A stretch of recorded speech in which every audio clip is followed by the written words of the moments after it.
Hello everyone, welcome to Exam Plus Academy. First of all, congratulations to all candidates selected in IBPS RRBs. तो कुछ personal reasons की वजह से हमारे videos बीच में नहीं आ पाए, लेकिन अब आपको वीडियोस कंटिन्यूस चैनल पे मिलेंगे, सारे बैंकिंग अवेयरनेस वीडियोस और करंट अफेयर्स वीडियोस। उसके लिए आप लोग हमारे चैनल पे कंटिन्यू बने रहिए। और आज के इस वीडियो में हम डिस्कस करेंगे मार्च मंथ का बैंकिंग एंड फाइनेंशियल अवेयरनेस का पार्ट 1। आज हम इसका पार्ट 1 डिस्कस करेंगे, जल्दी मैं इसका पार्ट 2 और पार्ट 3 भी आपके लिए लेके आऊंगी। ये आपके आने वाले सारे बैंक एग्जाम्स के लिए काफी हेल्पफुल रहने वाला है। तो चलिए शुरू करते हैं आज का सेशन। पहला क्वेश्चन है, Matam Venkat Rao became the new MD and CEO of which bank. यानी कि मार्टम वेंकट राव किस बैंक के नए एमडी और सीईओ बने हैं, ये क्वेश्चन में पूछा गया है। तो मार्टम वेंकट राव अभी सेंट्रल बैंक ऑफ इंडिया के नए एमडी और सीईओ बने हैं। The right answer is option C, central bank of India. Matam Venkat Rao ने सेंट्रल बैंक ऑफ इंडिया के नए एमडी और सीईओ यानी कि managing director and chief executive officer का पदभार ग्रहण कर लिया है। राव अब तक केनरा बैंक में कार्यकारी निदेशक यानी कि एग्जीक्यूटिव डायरेक्टर थे। कौन थे? मार्टम वेंकट राव अभी तक केनरा बैंक में एग्जीक्यूटिव डायरेक्टर के पद पर कार्यरत थे। उनकी नियुक्ति पदभार ग्रहण करने की तिथि कब से है? 1 मार्च 2021 से उनकी 3 वर्ष की अवधि के लिए वो सेंट्रल बैंक ऑफ इंडिया के एमडी और सीईओ रहेंगे। कौन? मार्टम वेंकट राव। किस बैंक के? सेंट्रल बैंक ऑफ इंडिया के। कंटेंट इंग्लिश और हिंदी दोनों में अवेलेबल है, जिसको जो लैंग्वेज सुटेबल है वो उसमें कंटेंट को देख सकता है। तो Rao is certified associate of the Indian Institute of Bankers. He is post graduate in agriculture from Shri Venkateswara Agriculture College Tirupati Andhra Pradesh. यानी कि जो वेंकट राव है वो इंडियन इंस्टीट्यूट ऑफ बैंकर्स के सर्टिफाइड एसोसिएट्स हैं और वो वेंकटेश्वर कृषि महाविद्यालय तिरुपति आंध्र प्रदेश से एग्रीकल्चर यानी कृषि में पोस्ट ग्रेजुएट हैं। अब बात करते हैं सेंट्रल बैंक ऑफ इंडिया की। सेंट्रल बैंक ऑफ इंडिया का हेडक्वार्टर है मुंबई और इसकी स्थापना हुई थी 21 दिसंबर 1911 में इसकी स्थापना की गई थी सेंट्रल बैंक ऑफ इंडिया की। नेक्स्ट क्वेश्चन पे चलते हैं। नेक्स्ट क्वेश्चन है, how many $1 million guarantee scheme has been prepared by World Bank for India's solar rooftop projects। यानी कि विश्व बैंक ने भारत की सौर रूफटॉप परियोजनाओं के लिए कितने $1 million की गारंटी योजना बनाई है, ये क्वेश्चन में पूछा गया है। क्या पूछा गया है कि विश्व बैंक यानी कि वर्ल्ड बैंक ने इंडिया में भारत में सौर रूफटॉप परियोजना के लिए कितने $1 million की गारंटी योजना बनाई है। तो सही आंसर हो जाएगा $100 million। $100 million की सौर रूफटॉप परियोजना के लिए वर्ल्ड बैंक ने भारत के गारंटी योजना बनाई है भारत के साथ। कितने? $100 million की सौर रूफटॉप परियोजना के लिए। तो वर्ल्ड बैंक ने भारत के रूफटॉप सौर कार्यक्रम को बढ़ावा देने के लिए 100 मिलियन की क्रेडिट गारंटी योजना शुरू करने की योजना बनाई है, जिसने पर्याप्त कर्षण प्राप्त नहीं है। यानी कि the world bank plans to introduce $100 million credit guarantee scheme to boost India's rooftop solar program, which has not gained enough traction। यह स्कीम यानी कि the scheme will allow micro small and medium enterprises MSMEs to avail concessional डेब्ट financing for setting up rooftop solar units. यानी कि यह योजना MSMEs को rooftop और सौर इकाई स्थापित करने के लिए रियायती ऋण वित्तपोषण का लाभ उठाने की अनुमति भी देगा। तो ये कंटेंट आपको जो लैंग्वेज सुटेबल है उसमें अवेलेबल है, हिंदी और English both. The World Bank scheme along with the State Bank of India SBI and the MSME Ministry to accelerate the adoption of rooftop solar units will help MSME access credit of around $1 billion।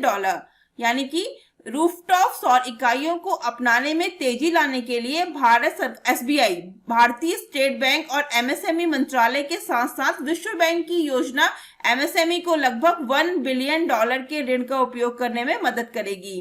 The arrangement will be beneficial for the firms that often do not meet the lending criteria of banks and other financial institutions with their financial woes been exacerbated by the COVID-19 pandemic। यानी कि यह व्यवस्था उन फर्मों के लिए फायदेमंद होगी जो कोविड-19 महामारी द्वारा बढ़ते उनके वित्तीय संकट के साथ अक्सर बैंकों और अन्य वित्तीय संस्थानों के उधार मानदंडों को पूरा नहीं करती।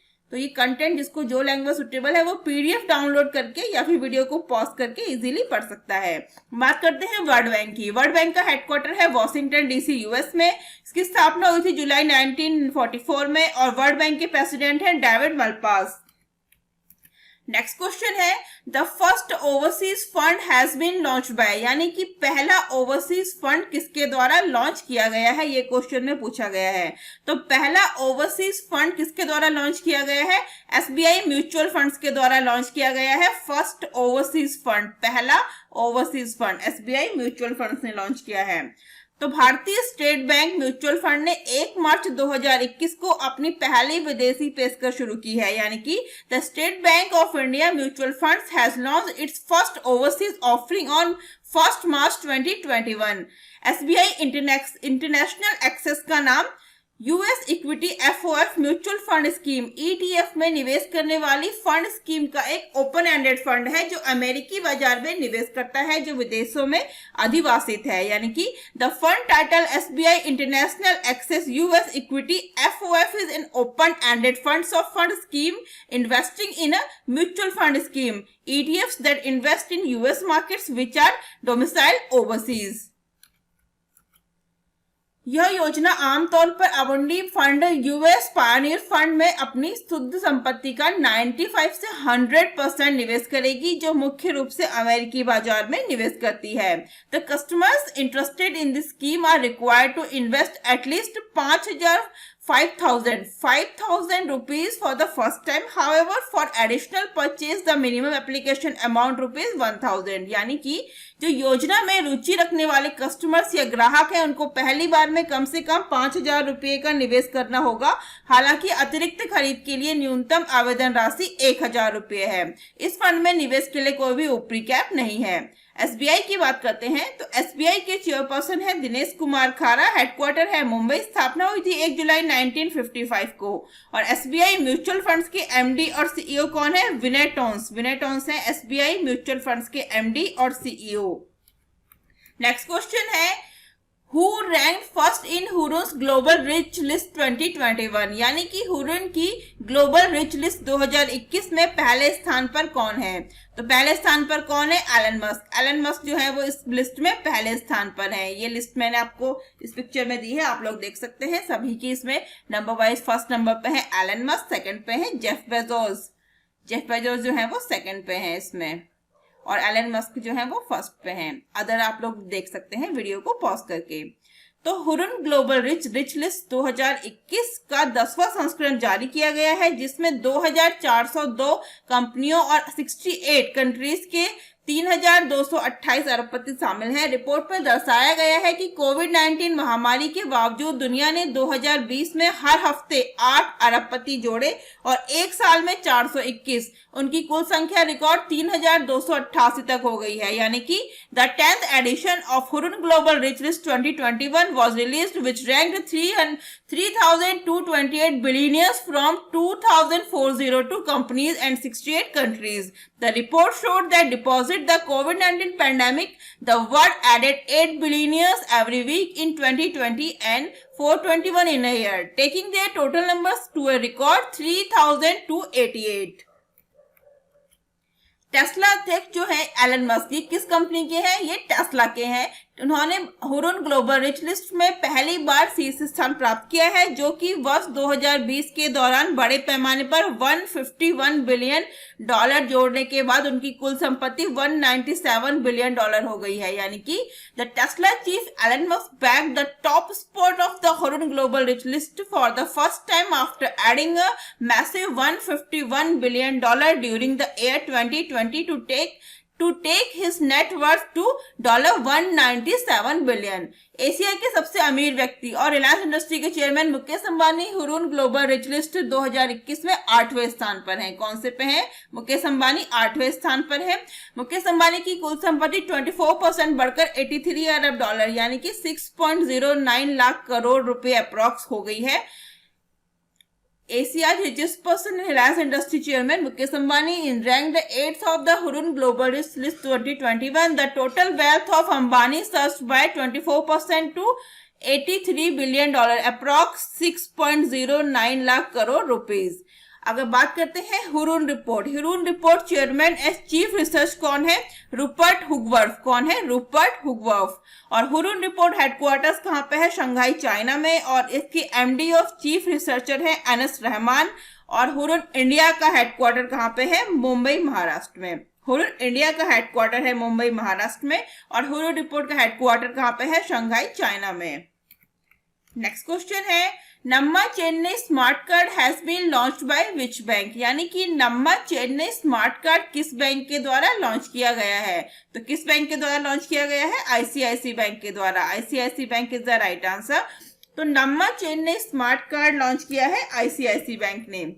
आईसीआईसी बैंक ने विभिन्न प्रकार के भुगतान करने के लिए, यानी कि ICICI bank has announced the launch of common payment card system CPCS in partnership with the greater Chennai Corporation and Chennai Smart City Limited CSCL to provide citizens with a one-stop solutions for making various kind of payments। यानी कि ICICI bank ने विभिन्न प्रकार के भुगतान करने के लिए नागरिकों को वन स्टॉप समाधान प्रदान करने के लिए ग्रेटर चेन्नई कॉर्पोरेशन और चेन्नई स्मार्ट सिटी लिमिटेड के साथ साझेदारी में एक कॉमन पेमेंट कार्ड सिस्टम शुरू करने की घोषणा की है।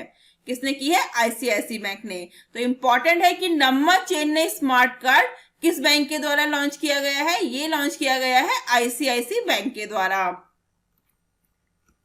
The prepaid card also facilitates retail payments within Chennai as well as retail stores and e-commerce website across the countries. This will offer a common payment card platform for residents for making payments for various services within a city. तो Namma Chennai smart card में विभिन्न विशेषताएं भी हैं जो निवासियों को समर्पित ग्राहक पोर्टल पर मूल रूप से ऑनलाइन प्रबंधित कर सकती हैं। इसमें कार्ड ब्लॉक, अनब्लॉक, सक्रियण, पिन रिसेट आदि जो है इसमें एक्सेट्रा इसमें जो विशेषताएं हैं वो शामिल हैं। किसमें? नम्मा चेन्नई स्मार्ट कार्ड। बात करते हैं आईसीआईसी बैंक की। आईसीआईसी बैंक का हेडक्वार्टर है मुंबई महाराष्ट्र में और इसकी एमडी सीईओ है संदीप बख्शी। इसका टैगलाइन है हम है ना ख्याल आपका। मैंने अदर इंपॉर्टेंट पॉइंट्स दिए हैं, वो लोग आपको वो आप पॉइंट्स आप हिंदी और इंग्लिश जो भी लैंग्वेज सुटेबल है उसमें वीडियो को पॉज करके या फिर पीडीएफ डाउनलोड करके इजीली पढ़ सकते हैं। नेक्स्ट क्वेश्चन पे चलते हैं। नेक्स्ट क्वेश्चन है how many $1 million loan agreement has been signed by the government of India and AIIB to improve Assam power transmission? यानी कि भारत सरकार और एआईआईबी ने असम पावर ट्रांसमिशन में सुधार के लिए कितने $1 million के ऋण समझौते पर हस्ताक्षर किए हैं? तो भारत सरकार, यहाँ पे किसकी बात हो रही है? भारत सरकार और एआईआईबी। कितने $1 million? 304 million dollar is the right answer. कितना? 304 मिलियन डॉलर। किसने? भारत सरकार और एआईआईबी। क्या फुल फॉर्म है एआईआईबी का? Asian infrastructure investment bank. तो the government of India and the Asian Infrastructure Investment Bank has signed a $304 million loan agreement of February 23, 2021 for the Assam Interstate Transmission System Enhanced Project। यानी कि भारत सरकार और Asian infrastructure investment bank AIIB ने 23 फरवरी 2021 को Assam inter state transmission system enhancement project के लिए $304 million के ऋण समझौते पर हस्ताक्षर किए हैं। The project aims to improve the reliability, capacity and security of the power transmission network in the northeastern state of Assam। इस परियोजना का लक्ष्य पूर्वोत्तर राज्य असम में पावर ट्रांसमिशन नेटवर्क की विश्वसनीयता, क्षमता और सुरक्षा में सुधार करना है। It includes constructing 10 transmission substation, laying transmission lines with the associated infrastructure। यानी कि इसमें 10 ट्रांसमिशन सब स्टेशनों का निर्माण करना और संबंधित बुनियादी ढांचे के साथ ट्रांसमिशन लाइनें बिछाना है। इस परियोजना की कुल अनुमानित लागत यानी कि the total estimated cost of the project is $365 million. AIIB will finance $304 million, while the remaining funding of $61 million will be done by the state government। यानी कि जो परियोजना की कुल अनुमानित लागत है वो कितनी है? $365 मिलियन है और AIIB ने $304 मिलियन का पोषण करेगा, जबकि $61 मिलियन का जो शेष धन है वो राज्य सरकार द्वारा प्राप्त किया जाएगा। इस कंटेंट को इंग्लिश और हिंदी दोनों में देख सकते हैं। बात करते हैं AIIB की। तो प्रेसिडेंट कौन है? AIIB Asian infrastructure investment bank के प्रेसिडेंट है जिन लिक्विन। कौन है? जिन लिक्विन। और इसका हेडक्वार्टर है बीजिंग, चाइना में। और इसकी स्थापना कब हुई थी? 16 जनवरी 2016 में इसकी स्थापना की गई थी। नेक्स्ट क्वेश्चन पे चलते हैं। नेक्स्ट क्वेश्चन है Who has become the new CEO and MD of Fulton India Credit Company? Fulton India Credit Company के नए CEO और MD कौन बने हैं? ये क्वेश्चन में पूछा गया है। तो कौन बने हैं Fulton India Credit Company के नए CEO और MD? वो बने हैं शांतनु मित्रा। शांतनु मित्रा इज द राइट आंसर। कौन बने हैं? शांतनु मित्रा। फुलटन इंडिया क्रेडिट कंपनी ने शांतनु मित्रा को अपना नया सीईओ और एमडी नियुक्त किया है। He has over 40 years of experience in financial services with over 20 years of Standard Chartered and Citibank, where he had stints in India, Singapore and Thailand। यानी कि शांतनु मित्रा को वित्तीय सेवाओं में लगभग 40 से अधिक वर्षों का अनुभव है, जिसमें से स्टैंडर्ड चार्टर्ड और सिटी बैंक में काम करने से 20 से अधिक वर्ष का अनुभव शामिल है। उन्होंने भारत, सिंगापुर और थाईलैंड में कई पदों पर काम किया है। इस पिक्चर में आप देख सकते हैं, ये है शांतनु मित्रा। तो याद रखिएगा फुलटन इंडिया क्रेडिट कंपनी के नए सीईओ और एमडी कौन बने हैं? वो बने हैं शांतनु मित्रा। बात करते हैं फुलटन इंडिया क्रेडिट कंपनी की। तो इसकी स्थापना हुई थी 1994 में और इसका हेडक्वार्टर है मुंबई, महाराष्ट्र में। नेक्स्ट क्वेश्चन पे चलते हैं। नेक्स्ट क्वेश्चन है the ICRA has predicted a decline of up to what % in the Indian economy in financial year 2021। यानी कि ICRA ने वित्त वर्ष 2021 में भारतीय अर्थव्यवस्था में कितने % तक की गिरावट का अनुमान लगाया है। यहाँ पे डिफरेंट ऑर्गेनाइजेशन जो इकोनॉमी की परसेंटेज डिक्लेयर करती है, जीडीपी डिक्लेयर करती है, वो टाइम पे चेंज होता है। तो आप उसके लिए जब भी एग्जाम देने जाए मेरा करंट वीडियो देख के जरूर जाएं। यहाँ पे अभी हम बात करेंगे ICRA की। तो ICRA ने फाइनेंशियल ईयर 2021 में इंडियन इकोनॉमी में कितने % तक की गिरावट का अनुमान लगाया है? 7% तक की। ICRA ने लगाया है 7% तक की। तो India rating agency ICRA has projected the Indian economy to contract 7% in the current fiscal, यानी कि 2021 में कितना लगाया है? 7% लगाया है। किसने? ICRA ने। For the next fiscal financial year 2021 ICRA expects a considerable rebound in India's economic growth to 10.5% due to higher central government spending and pickup in consumption. यानी कि इसके अलावा ICRA ने अगले फाइनेंशियल ईयर के लिए यानी 2022 में केंद्र सरकार द्वारा किए जा रहे प्रयासों की वजह से भारत की आर्थिक विकास दर 10.5% की दर से बढ़ने की संभावना भी जताई है। बात करते हैं ICRA के। इसका हेडक्वार्टर है गुरुग्राम, हरियाणा में और इसके चेयरमैन एंड डायरेक्टर हैं अरुण दुग्गल। कौन है? अरुण दुग्गल जो है इसके वो non executive chairman and director हैं। किसके? ICRA के। नेक्स्ट क्वेश्चन है the Moody's have predicted a decline of up to what % in the Indian economy in financial year 2021। यानी कि मूडीज ने वित्त वर्ष 2021 में भारतीय अर्थव्यवस्था में कितने % तक की गिरावट का अनुमान लगाया है। अब बात हो रही है मूडीज की। तो मूडीज ने कितना लगाया है? मूडीज ने भी लगाया है 7%। कितना लगाया है मूडीज ने? 7%। तो the US based rating agency Moody's has revised its growth projection for the India and now expects the economy to contract 7% in the fiscal 2021. This lower than its previous estimate of 10.6% contraction। यानी कि अमेरिकी rating agency Moody's ने भारत के लिए जारी किए अर्थव्यवस्था वृद्धि के अपने पूर्वानुमान में बदलाव किया है। अब मूडीज ने फाइनेंशियल ईयर 2021 में भारतीय अर्थव्यवस्था में 7% जो नेगेटिव रहने की उम्मीद जताई है, जबकि इससे पिछले अनुमान में 10.6% के मुकाबले में ये कम है।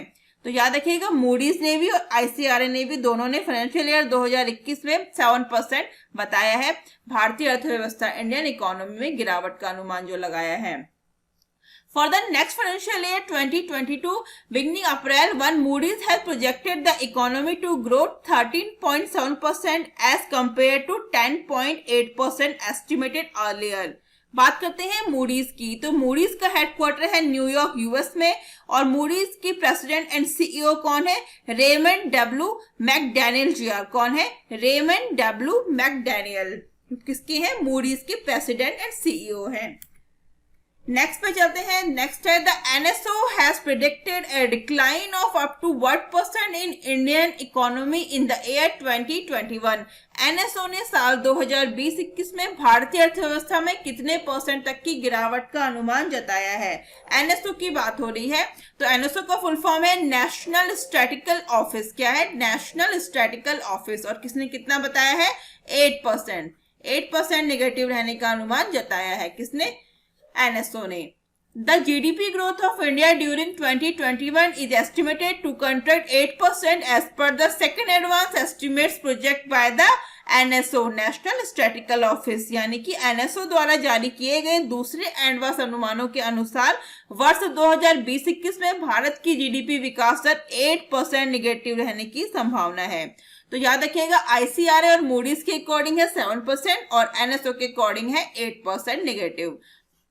यह अनुमान 2019-20 में 4.9% था। इससे पहले एनएसओ ने अपने पहले अग्रिम अनुमान में जीडीपी दर 7.7% नेगेटिव रहने का अनुमान लगाया था। किसने? एनएसओ ने। नेक्स्ट क्वेश्चन है which bank has tied up in with JP Morgan's blockchain payment network to make foreign transaction easier. यानी कि किस बैंक ने विदेशी लेन देन को आसान बनाने के लिए जेपी मॉर्गन के ब्लॉकचेन पेमेंट नेटवर्क से करार किया है? ये क्वेश्चन में पूछा गया है। तो किस बैंक ने किया है? वो किया है SBI, State bank of India ने। SBI is the right answer. The State Bank of India has tied up with the JP Morgan to use the US bank's blockchain technology to speed up overseas transaction. यानी कि SBI ने विदेशी लेन then को गति देने के लिए अमेरिकी बैंक की ब्लॉकचेन तकनीक का उपयोग करने के लिए जेपी मॉर्गन्स के साथ एक करार किया है। The tie up is expected to reduce SBI customers transaction cost and time taken for payments. यानी कि इस टाई अप से एसबीआई कस्टमर्स की लेन देन लागतों और भुगतान के लिए लगने वाले समय में कमी आने की उम्मीद है। तो याद रखिएगा किस बैंक ने किया है? ये किया है एसबीआई ने। जेपी मॉर्गन्स के साथ ब्लॉकचेन पेमेंट नेटवर्क का करार किया है एसबीआई ने, स्टेट बैंक ऑफ इंडिया ने। इंपॉर्टेंट पॉइंट्स भी मैंने दिए हैं, वो भी आप लोग यहाँ पे देख सकते हैं। तो link solution has enlisted more than 400 financial institutions and corporations in 78 countries, including 27 of the world's top 50 banks. The network has around 100 live banks on the network, including both state-owned and private institutions. यानी कि जो link समाधान में से 78 देशों में से 400 से अधिक वित्तीय संस्थानों और निगम जुड़े हैं, जिसमें दुनिया के टॉप 50 बैंक में से 27 शामिल हैं। नेटवर्क में लगभग 100 लाइव बैंक हैं, जिनमें राज्य के स्वामित्व वाले निजी संस्थानों दोनों बैंक शामिल हैं। बात करते हैं जेपी मॉर्गन की। तो जेपी मॉर्गन के सीईओ हैं जेमी डायमन। कौन है? जेमी डायमन इसके सीईओ हैं। हेडक्वार्टर है न्यूयॉर्क यूएस में। और जेपी मॉर्गन के फाउंडर कौन है? जेपी मॉर्गन जो है वो इसके फाउंडर हैं। एसबीआई की बात करें, एसबीआई के चेयरपर्सन है दिनेश कुमार खारा। हेडक्वार्टर मुंबई महाराष्ट्र। स्थापना हुई थी 1 जुलाई 1955 को स्टेट बैंक ऑफ इंडिया की। नेक्स्ट क्वेश्चन पे चलते हैं। नेक्स्ट क्वेश्चन है for which app NPCI has announce the launch of UPI autopay service. यानी कि एनपीसीआई ने किस ऐप के लिए यूपीआई ऑटोपे सेवा शुरू किए जाने की घोषणा की है? तो एनपीसीआई ने किस ऐप के लिए की है? वो की है गाना ऐप के लिए की है एनपीसीआई ने यूपीआई ऑटोपे सेवा शुरू करने की घोषणा। National payment corporation of India, what is the full form of NPCI? National Payment Corporation of India has announced that UPI AutoPay has now gone live on Gaana.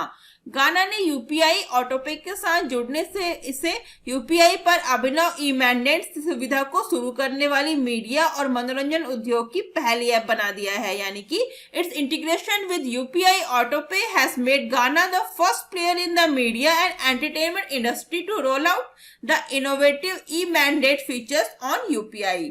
याद रखिएगा NPCI ने किस app के लिए यूपीआई ऑटोपे सेवा शुरू करने की घोषणा की है? वो की है गाना ऐप के लिए। बात करते हैं एनपीसीआई की। तो एनपीसीआई के एमडी और सीईओ है दिलीप असबे। कौन है? दिलीप असबे जो है इसके एमडी और सीईओ है। हेडक्वार्टर है मुंबई महाराष्ट्र में। उसकी स्थापना हुई थी 2008 में। आप कंटेंट को यहाँ पे देख सकते हैं वीडियो को पॉज करके या फिर पीडीएफ डाउनलोड करके। नेक्स्ट क्वेश्चन पे चलते हैं। नेक्स्ट क्वेश्चन है Who has been named as the new chairman and CTO of AU Small Finance Bank? यानी कि AU Small Finance Bank के नए अध्यक्ष और CTO के रूप में किसे नामित किया गया है? तो किसे नामित किया गया है? शरद गोखलानी। शरद गोखलानी इज द राइट आंसर। शरद गोखलानी को नामित किया गया है AU Small Finance Bank के नए अध्यक्ष और CTO के रूप में। AU Small Finance Bank has named Sharad Goklani as its new president and CTO. He was earlier associated with Equitas Small Finance Bank as its EVP and Chief Technology Officer. यानी कि इससे पहले वो Equitas Small Finance Bank से EVP और chief technology officers के रूप में जुड़े थे। अपनी नई नियुक्ति पर गोखलानी जयपुर में राजस्थान में कार्य करेंगे। कहां पर? As a part of his new appointment Gokhlani will be based in Jaipur Rajasthan. Equitas से पहले वह भारतीय एयरटेल और भारतीय टेलीसॉफ्ट के साथ जुड़े थे। उन्होंने जयपुर यूनिवर्सिटी से कंप्यूटर एप्लीकेशन में मास्टर डिग्री की थी। आरबीआई से लाइसेंस मिलने के बाद अप्रैल 2017 में एयू फाइनेंसर को एयू स्मॉल फाइनेंस बैंक में बदल दिया गया था। कब बदला गया था? 2017 में एयू फाइनेंसर, अप्रैल 2017 में एयू फाइनेंसर को एयू स्मॉल फाइनेंस बैंक में बदल दिया गया था आरबीआई से लाइसेंस मिलने के बाद। नेक्स्ट क्वेश्चन है which bank has recently upgraded to the status of a scheduled commercial bank? यानी कि हाल ही में कौन सा बैंक अनुसूचित वाणिज्यिक बैंक की स्थिति में अपग्रेड हुआ है? कौन सा बैंक हुआ है? वो हुआ है Fino payments bank. Fino payments bank हुआ है। Fino payments bank is the right answer. तो भारतीय रिजर्व बैंक ने सूचित किया है कि उसने भारतीय रिजर्व बैंक अधिनियम 1934 की दूसरी अनुसूची में फिनो पेमेंट्स बैंक को शामिल किया है। आरबीआई अधिनियम 1934 की दूसरी अनुसूची में शामिल बैंक अनुसूचित बैंक है। इन बैंकों में अनुसूचित वाणिज्यिक बैंक और अनुसूचित सहकारी बैंक शामिल हैं। भारत में अनुसूचित वाणिज्यिक बैंकों को उनको स्वामित्व और या परिचालन की प्रकृति के अनुसार 5 अलग अलग समूहों में वर्गीकृत कैटेगराइज किया गया है। बात करते हैं फिनो पेमेंट्स बैंक की। फिनो पेमेंट्स बैंक के प्रेसिडेंट है महेंद्र कुमार चौहान। इसके प्रेसिडेंट है किसके? फिनो पेमेंट्स बैंक की। इसकी स्थापना हुई थी 13 जुलाई 2006 में और इसके एमडी और सीईओ है ऋषि गुप्ता। हेडक्वार्टर है मुंबई महाराष्ट्र में। किस बैंक का? फिनो पेमेंट्स बैंक का। तो क्वेश्चन में क्या पूछा गया है? Which bank has recently upgraded to the status of a scheduled commercial bank? The right answer is Fino payments bank. तो फ्रेंड्स आज के इस वीडियो में बस इतना ही। जल्द ही मैं मार्च का आपके लिए पार्ट 2 और पार्ट 3 वीडियो भी लेके आऊंगी। आप लोग हमसे डिफरेंट सोशल मीडिया प्लेटफॉर्म पर भी जुड़ सकते हैं। Instagram, Facebook, Telegram, Twitter, Gmail, WhatsApp का लिंक आपको नीचे डिस्क्रिप्शन बॉक्स में मिल जाएगा।